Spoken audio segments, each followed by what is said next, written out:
Hey, hello, welcome back to my another video. আজকে আমরা এই ভিডিওতে কথা বলবো খুব ইন্টারেস্টিং একটা বিষয় নিয়ে, সেটা হচ্ছে আমাদের ডেইলি লাইফে আমরা যে ধরনের ইংলিশ সেন্টেন্সগুলো হরহামেশাই ব্যবহার করতে পারি, এরকম 10টা সেন্টেন্স আমি আপনাদেরকে শিখিয়ে দিব। এই যে ছোট ছোট সেন্টেন্সগুলো যদি আমরা আমাদের ডেইলি লাইফে ইউজ করি, তাহলে আমাদের পার্সোনালিটিকে আরও গ্লো করতে পারবো মানুষের সামনে। তো আমরা এই সেন্টেন্সগুলো আজকে শিখে নেব এবং 10টা সেন্টেন্স আমরা নোট ডাউন করে মুখস্থ করে ফেলবো। So let's start the video.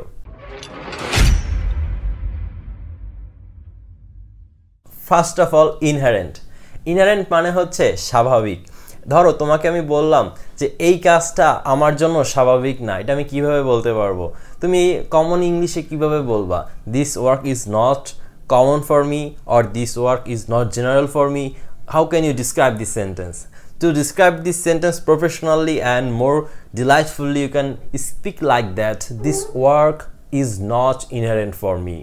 Use inherent in your daily life. এটা আমার জন্য স্বাভাবিক না, অথবা এই কাজটা স্বাভাবিক মনে হচ্ছে না।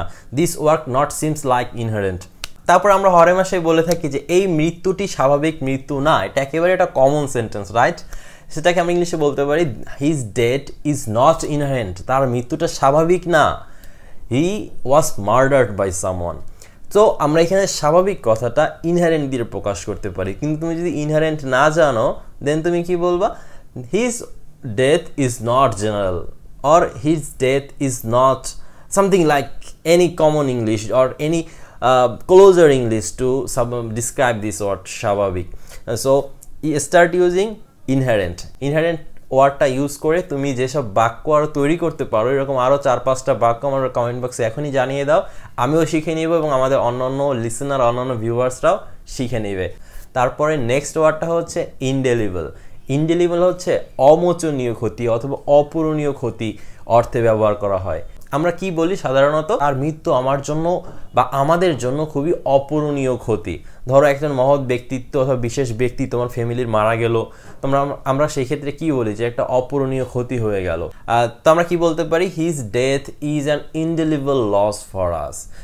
আরও আমরা বলতে পারি যে ধরো আমার একটা মোবাইল হারিয়ে গেল বা আমার একটা ডকুমেন্টস হারিয়ে গেল, সেটা আমার জন্য একটা অমোচনীয় ক্ষতি। I lost the phone and it was an indelible fact for me. So তুমি যখন ডেইলি লাইফে ইনডেলিবল ওয়ার্ডটা ইউজ করা শুরু করবা, দেখবা তুমি একটা গুড ইমপ্রেশন পাচ্ছ তোমার লিসনারের কাছ থেকে। So start using indelible. Then next ওয়ার্ডটি হচ্ছে টেপ ইট। এটার অর্থ হচ্ছে যে অল্প অল্প গরম অথবা কুসুম কুসুম গরম। এই ওয়ার্ডটা আমরা সবাই ব্যবহার করি, কিন্তু অর্থটা হয়তো অনেকেই জানি না। যে কুসুম কুসুম গরম পানি, কুসুম কুসুম গরম দুধ, কুসুম কুসুম গরম ওয়েদার, বা হালকা গরম, অল্প গরম ওয়েদার, বা মানে গরমও না ঠান্ডাও না। দেন এইরকম সিচুয়েশনে আমরা টেপ ইট ইউজ করতে পারি। Something like that: I would like to take tape it water.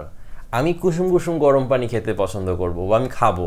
দেন তুমি বলতে পারো টুডেস ওয়েদার ইজ টেপড, মানে অল্প গরম একটা ওয়েদার, গরমও না ঠান্ডাও না, নাতিশীতোষ্ণ একটা অবস্থা আজকে ওয়েদারের। Then next word is seething. এটার অর্থ হচ্ছে ফুটে উপচে পড়া।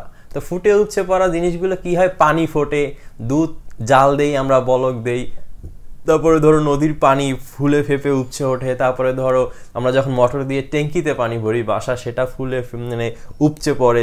এইসব ইংলিশের ক্ষেত্রে এইসব সিকোয়েন্সে আমরা ইউজ করতে পারি সিথিং। The water is seething, turn off the stove. তুমি বলতে পারো মম the water is seething, mom the milk is seething। মানে কি? যে দুধটা বলক হয়েছে বা পানিটা ফুটছে। এইসব ক্ষেত্রে আমরা সিথিং ওয়ার্ডটা ইউজ করতে পারি। It's a very useful word, right? So again try to make some new sentence and share it with us. Then very useful turbid হচ্ছে ঘোলাটে অর্থে।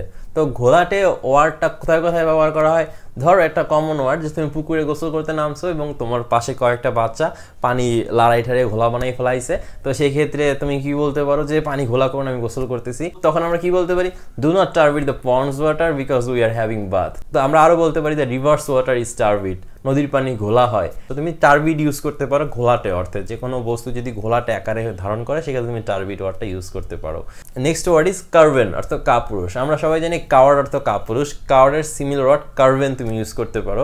কাওয়ার্ডটা তো সবাই জানি, কিন্তু আমরা কার্ভেনটা হয়তো অনেকেই জানি না। তুমি ইউজ করতে পারো কার্ভেন অর্থ কাপুরুষ। তো don't be craven, be valiant. So তুমি কাপুরুষ হও না, সাহসী হও।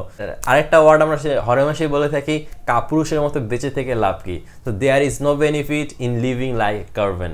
সো এই ওয়ার্ডগুলো বা এই সেন্টেন্সগুলো শিখে নাও, নোট ডাউন করে নাও, মুখস্থ করে নাও এবং তোমার ডেইলি লাইফে ইউজ করা শুরু করে দাও। The next word is laconic. Laconic অর্থ হচ্ছে স্বল্পভাষী।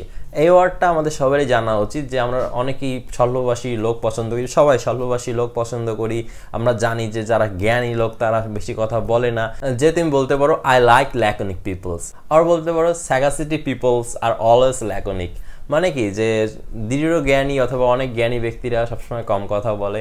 So again, try to make some new sentence and you know what you need to do. Then very interesting, স্নিগ্ধ। স্নিগ্ধ ইংলিশটা হচ্ছে বাল্মি। ধরো তুমি তোমার গার্লফ্রেন্ড অথবা ওয়াইফকে বললে যে চাঁদের আলোতে তোমাকে খুবই স্নিগ্ধ লাগছে, you are looking very gorgeous in balmy moonlight. তারপর তুমি তোমার গার্লফ্রেন্ডকে বলতে পারো যে তোমার চেহারার মধ্যে একটি স্নিগ্ধ পবিত্রতা আছে, that your face has balmy virginity. তো তুমি স্নিগ্ধ ওয়ার্ডটা বাল্মি এটা ইউজ করে সুন্দর সুন্দর সেন্টেন্স তৈরি করতে পারো এবং তোমার ডেইলি লাইফে ইউজ করতে পারো।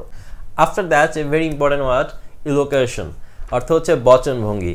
আমরা হরহামেশাই বলে থাকি তোমার বচনভঙ্গি আমার একটু পছন্দ হচ্ছে না, অথবা তোমার বচনভঙ্গিটা চেঞ্জ করো, তোমার বচনভঙ্গিটা ভালো লাগছে না। তো এই ওয়ার্ডগুলোকে আমরা ইংলিশে বা এই সেন্টেন্সগুলোকে আমরা ইংলিশে কীভাবে বলতে পারি? Mind your language, try to change your behaviour. এই ওয়ার্ডগুলোকে বা এই সেন্টেন্সগুলোকে ব্যবহার করা একেবারে বাদ দিয়ে দাও। Start using elocution. Change your elocution. Your elocation is not professional, your elocation is not commercial, I don't like your elocation. Try to speak like this. Try to use elocation in your daily life. It will make your sentence more delightful, more attractive. After that, the new word is cupid. Cupid অর্থ হচ্ছে ধন সম্পত্তির জন্য লোভাতুর, যাদের একটু মানে জমি জমার বিষয়ে খুবই একটা আগ্রহ থাকে, যে আমরা সামথিং লাইক দ্যাট। তোমরা বলতে পারো যে অমুককে, আমাদের ফ্যামিলি থাকে না অনেক একটু জমি জমা নিয়ে খুব আগ্রহ প্রকাশ করে বা একটা লোভ থাকে, কীভাবে কাঠটা মাইরা খাওয়া যায়। অনেকের পরিচিত এরকম অনেক লোকই আছে, আমরা জানি, বা সমাজে এরকম অনেক লোক এখনও আমাদের আশেপাশেই আছে। সেক্ষেত্রে তোমরা বলতে পারো কি হি ইজ ভেরি কুপিড, মানে কি সে খুবই ধন সম্পত্তির প্রতি লোভাতুর। তারপরে আমরা এইভাবে বলতে পারি ডোন্ট বি কুপিড, বি জেনারাস, মানে কি যে লোভ করো না, উদার হও। তো এই যে বিষয়গুলো আমরা জানলাম যে আমাদের ডেইলি লাইফে যেই সেন্টেন্সগুলো, যে ওয়ার্ডগুলোর সাথে আমরা হরহামেশাই পরিচিত, যেগুলো আমাদের ডেইলি লাইফে আমরা ইউজ করতে পারি, এগুলো অনেক ইংলিশে হয়তো আমরা জানি না। So start using tepid, start using balmy, start using elocution, start using cupid. So এই যে নিউ ওয়ার্ডগুলো তোমার সেন্টেন্সে তোমার ডেইলি লাইফে ইউজ করা শুরু করো। সো আজকে ভিডিওটি এই পর্যন্তই, আর এই ভিডিওটি নেক্সট পার্টে আসবে, সেখানে আমি আরও নতুন কিছু সেন্টেন্স বা নতুন কিছু ওয়ার্ড তোমাদের সাথে শেয়ার করব, যেগুলো তোমাদের ডেইলি লাইফে ইউজফুল হতে পারে। আশা করি আমার চ্যানেলটিকে যারা নতুন দেখছেন তারা অবশ্যই সাবস্ক্রাইব করে দিবেন এবং আমাকে সাপোর্ট করবেন। Thank you, good bye.